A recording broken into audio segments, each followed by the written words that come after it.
Hello there, Sir from 17 once again. This is my wonderful 101, 101% hard difficulty video walkthrough. This is part C of Operation 1, and this is the boss. So as you can see, it begins pretty epically. We're on top of the wonderful jet, I forget the name of it, and we're in like a shmup sequence where you have to fire at this boss. If you hit it in the face, you do critical damage. All the while you have to be dodging the amoebas it fires at you, that blue thing there, or shooting them, and the fireballs also. Also something to note, whenever the boss speeds up like this, you have to speed up with them and chase them down. If you do not, the buildings will fall on top of you and it will do massive damage. These are the moments in this difficulty where the difficulty truly shines, and perhaps not in a very good way, because you can die in around 2 to 3 hits. From this sequence, and this sequence can last very long if you're not hitting them in the critical spots and being quite accurate with it. The technique that I use is I press both fire buttons at the same time. I alternate between them so I can get a nice rhythm going. And it's a little bit uncomfortable to do it. You have to kind of claw the controller a little bit, or like rest it on your lap, but I seem to have more success that way. Whenever my fingers get tired or my hand starts to cramp, I use my thumb over 2 buttons to press them both at the same time to try and get that extra bit of gunfire, and to just expedite the time it would take normally to kill this boss. And this is something that is not as brief as it should be, I believe. It takes a little bit longer than you'd expect it to. And, as I mentioned, incredibly dangerous. You can die in seconds on this fight if you're not careful. Also, if you get hit, you actually get knocked off of the steering wheel and you have to re-grab it. And that can be kind of awkward because it's so chaotic and you're not too sure what's happening and you don't even realise you're not controlling it anymore and stuff's hitting you, and it gets really convoluted. So hopefully you don't have any issue with that and you get directly onto the chain like myself, and then we can progress up here. So the next part, after this little vignette here, we're going to be jumping over blades on the pinions of its wings, and I thought you could run on the gold central piece that doesn't have any space for the spikes to come and no spikes actually go through, but on this walkthrough you're going to see me take damage from nothing, and it proves that it's not quite as safe as I thought it was. So now that the cutscene is skipped, we have to do Unite Hand. We're now onto the wing of the boss, and then from this point onwards we get to control. So if you get on the gold that I'm about to step on, jump over that one or roll here. This bit now, watch. There's not even any spikes on this part, and yet I get hit, but I do the Ukemi and I curse to myself because that was bullshit in a game that has very little bullshit because it's very, very well balanced. And then this is the boss fight. So the boss fight is like all the boss fights on the wonderful 101. You should really do guts on that attack. I didn't know what he was doing, and I took one to the face. But whenever you see fire, use the hand. The hand will block the fire and you'll take no damage. Whenever you see blue, it means you need to use the sword to deflect the laser. If you can hit these enemies during their attacks, after their attacks, and constantly be hitting them with, you know, quite large Unite morphs, you can do consistent damage and end these fights much quicker than you're going to see me do. This right here is to give you more team members. You're going to need 100 of them. If you don't have 100, it's going to make later on a little bit awkward, so I'll explain that when it happens. You'll notice I'm using the fist. The whip is great here because it's got range and damage. The hammer's okay. It's great for damage, but it's incredibly slow. That right there, that big blob, that amorphous amoeba mass thing, you want to use the sword on that to get rid of it. It's kind of an area of denial, and if you get stuck in it, you get kind of caught. But I think they're going to throw some... Oh no, is this a quick time event? Yeah, this is one of the more quick time events. So, Unite Hand, draw a circle. Larger the circle, the more points you get when it comes to money. So if you're trying to get money fast for something to save up, always do full Unite morphs in those actions. And then we bash A, and we can get back into the action. So now, as you can see, the boss has tons of life bars, which, I don't know, sometimes I like 1 life bar, other times I don't mind more than 1. It all depends on how much you're taking off, and I think that's what makes this more forgivable, is you see yourself doing big damage, but they've also got big life, and if it was 1 bar, it would look like you were doing nothing. So sometimes it's more satisfying and aesthetically pleasing. You have to grab the shield. I don't, because I'm an idiot, wasn't paying attention. If you grab the shield, you do a fantastic counter move that hurts both of the heads.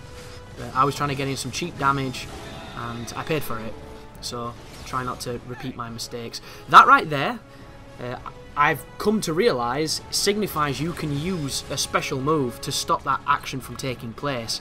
If I had summoned the sword and used Wonder Blue, I would have countered that thrust and it wouldn't have gone to that quick time event, and we would have done some counter damage. That's a melee attack. You'll notice if you Unite Guts it like I just did, it'll bounce into the second guy and do him damage. And pretty much this entire fight is trading the heads off of each other. Here comes the amoeba. You'll notice if you have the weaponized roll, you can do the roll as it lands and you'll destroy it on landing. And there's a stun on their head. But moments like this, you could be shooting them. If you have the Unite Big, any of the Unite Big with the guns will do massive damage to this boss and end it super quick, but I don't have those, unfortunately. That was me countering the laser with the sword, and here comes this dude. And he hits me. Do we know Kemi? We do. So this guy... Oh goodness, this is not good. Do we get it again? We do. So, the hardest thing when it comes to fighting these fellas is seeing what the hell's going on, because things get really chaotic. He's jumping. You have to roll away from that or it will pierce you with the sword. Whenever he does the sword attacks, you have to roll. Whenever he does punches or kicks, you can defend them and counter him. This is a jump. Get away from it. And I just like to focus my attacks and then send my wonderful ones at different intervals to just build combo, to build damage, to build stun. And if you can break his sword, you can get a massive stun on him and you can in fact juggle him, which is really useful. Right there I use all 100 wonderful ones to get a big sword, but get a big fist, sorry. Too busy looking at his sword. There is some hero time off of the dodge, which is really useful, but I haven't been using it so well. And here's the stun. Can we launch him? We should be launching him, but apparently I'm not. And then he runs away, and it's back to the Orokai, which there's the counter. And you see, I kind of clicked onto it then, and I tried to summon the Wonder Blue, but I didn't do it quick enough. So we're back on this, which... It wastes time, but it doesn't do damage to you, and I don't mind that so much. It just doesn't do damage to him. So this is debris. The debris lays a shadow on this gold plate where it's going to land. I believe if you stand where I am now, none of it lands even remotely close to you. My idea here was, if I use the gun to just do some damage and build combo while we wait for the stuff to stop landing. But you'll notice that the gun's auto-aim is a little bit hit and miss at times. By the way, that's the shield move. You have to have the fist, and then you grab it and you deflect the screech. So powerful, so useful, so good. Ooh, that was a big bite. Sloppy play by me. That is an attack they telegraph well in advance for you to dodge. And you'll notice that we're getting them down now to the final life bar, which is the yellow one. So, here comes the laser, there's the sword. Divert it to his buddy, do some big damage, and then try and punish them with whatever maneuvers you want to do. And every so often the detection... Can we do it? Do I get it? I'm trying to build a big one. And that didn't work. So there's obviously a trick to that. There's a timing to it that I don't quite have, but I guarantee if you time that right, you'll do something cool there, because that's just how this game is. But here comes the melee attack, so guts it, do some quick damage. Batteries are not so bad on these fights because you automatically have full. That's why it does that unskippable cutscene, which kind of gets annoying when you're trying to go for rank. Ooh, there was a nice big punch.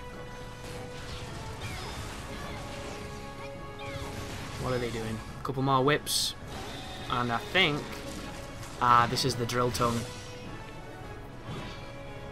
So this needs to be blocked with the sword, so use the sword. And as per normal, I always try and get as many wonderful ones in my swords as I can, or in any of my morphs at those times. The big problem there is you can't speed up the Wonderliner because it doesn't work in those instances. It only works outside of them, which... I don't know if that's an oversight. Oh, this bit sucks dick, man.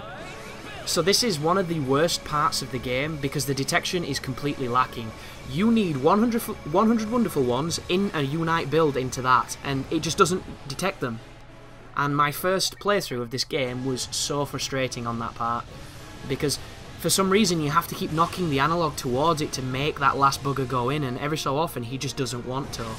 And it's one of those moments where you might have no problems with detection there and it works fine, or you'll have hellish detection like I've had every single time. And for a game that has such good, you know, balancing and a really nice focus on detail and finesse, those moments are glaringly ugly in contrast. But here is the next phase of the fight, so begin by using the fist to throw the barrels at him, and when he does this, put the sword on. If you don't have the sword on, you cannot dodge this move unless you're some kind of phenom with the roll, because he seems to always hit you. But keep on chucking him, keep on chucking him. He's going to fly down. This means he's going to break the platform, so get ready to jump. There's the command, there's the one to jump. Now you can go back to the fist, throw some more barrels at him, drop that life bar down. And once again he's going to do a move that I couldn't quite remember, which I can tell you how to dodge. Also, if you see that big ball near him just then, you can shoot at it and it'll blow up. This is a Wonder Guts move. I don't know what I was doing. I kind of thought he was going to do a laser. Oh no, I tell a lie, I knew exactly what he was doing. So there's the Wonder Guts, there's the counter attack. And then he flies away. So throw some more of the barrels at him and just watch exactly what he does. He's going to go through our platform now, so get ready to jump to the next one you can see. And then once you're on there, throw some more barrels. So this guy's pretty simple in this phase. It's really fun, it's really climactic. He doesn't last nowhere near as long as the last one, because he doesn't have the same amount of life. Here comes the laser. Do I change in time? I do. So the sword is not infallible, as you just saw then. He actually didn't... I didn't deflect it, he broke the platform, and it kind of ringed me out and put me back in with a little bit of damage off my life and the boss in the same moment.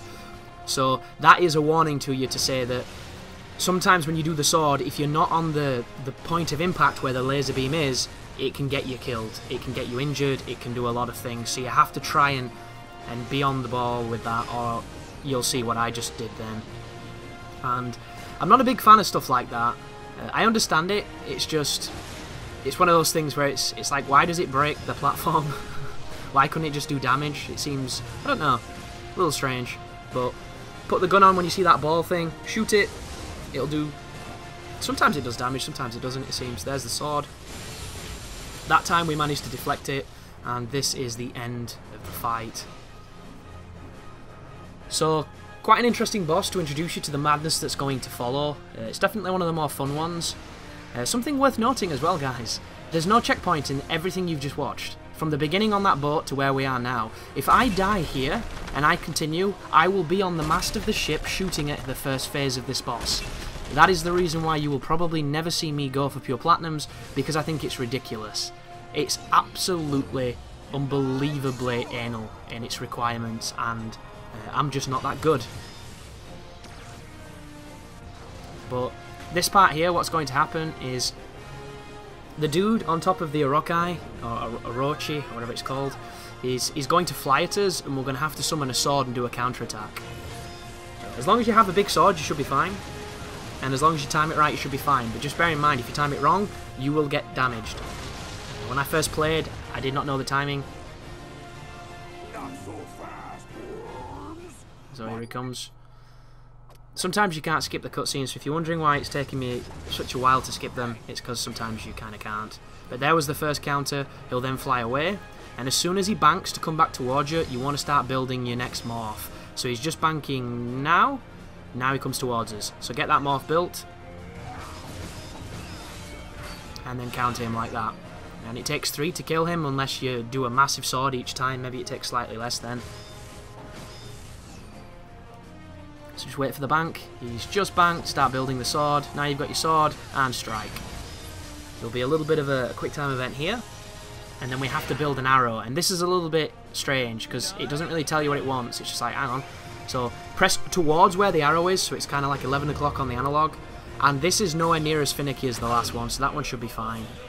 And then there's just unite sword, or unite hand to grab the sword, and then we can kill the first boss. And that's the end of the mission, guys. Thank you very much for watching, and you take care now.